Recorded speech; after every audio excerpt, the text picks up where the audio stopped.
Why is accelerating the time to hire piece so important right now? And what does it enable systems to do? Yeah, it's interesting. Everyone knows how important time to hire is.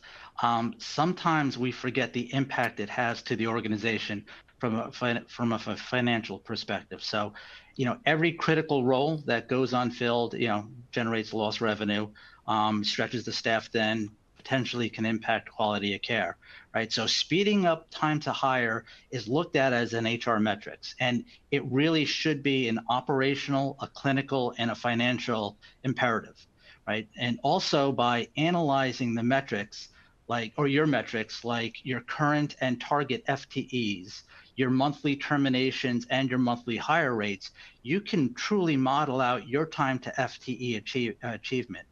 For example, one organization we were working with was hiring and losing staff at the same monthly rate. So not making any progress towards their goal of hiring 465 FTEs. However, by increasing their net new hires by just 18 a month, through the partnership, they were able to achieve the FTE target in just over 2 years. So 2 years, but versus an indefinite timeline at the prior pace. So impactful. So to me, the difference is between, say, treading water and workforce progress often comes down to just small or modest increases in monthly hires. So leveraging a scalable recruitment partner in this instance really gives organizations the lift needed to close the gap, right? So this way it mitigates the need to not have a large scale or an immediate need where you've got to hire 600 RNs in 6 months, which is projects that we've supported. We're talking to a client now about 400 hires by the end of the year, so another 6 months. So you want to get away from being in that reactive mode and being able to be more methodical, right, with taking the gains and the wins month over month. And again, I think that this is where an external recruitment partner can serve really as an extension of our healthcare systems TA teams.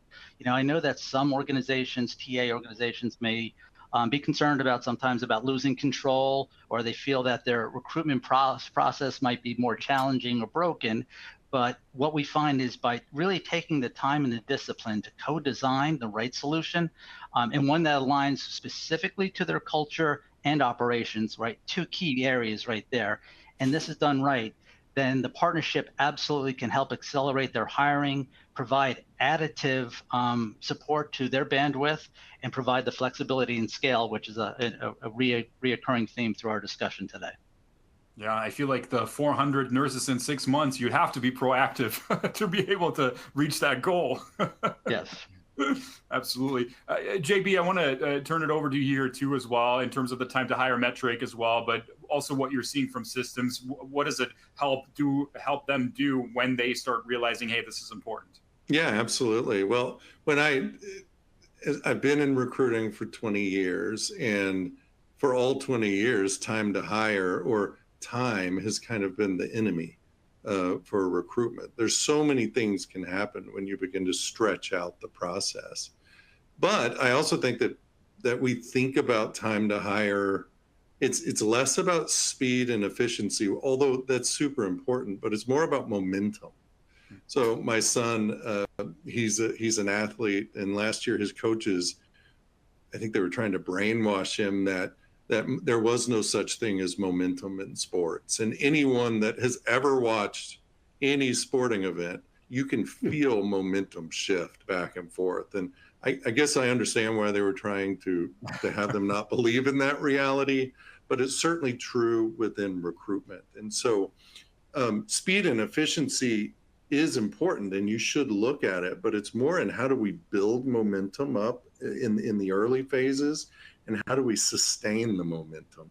So I know I keep talking about these department leaders, but it comes up so often where there's a single point of failure for the recruitment process. So think of momentum.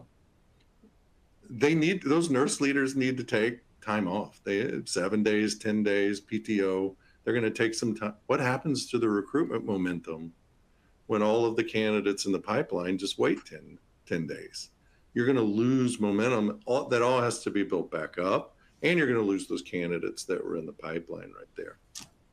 Yeah, you mentioned earlier in the conversation, you mentioned the competition, right? Yes. They're not gonna wait around. They might go across the street if that momentum is lost. Brian, what are you seeing there too? Are you seeing that momentum play a role? What's your perspective on this? Well, these guys cover that really well. I think if you just, for me, it's kind of back to math again too, of like what is the opportunity cost on not filling roles. Are you having to divert patients, delay procedures? Like, no, don't look at the cost side, only look at the revenue side. And I think for HR leaders, if you want to augment, that's not necessarily a sign that you're not being effective. It's just a recognition that you just may need more help. But just like we're talking about maintaining flexibility in your clinical labor force, maintaining flexibility in some of your corporate functions can be really important. You don't want to build up an HR team for a burst of hiring needs and then have to pull them back and let people go.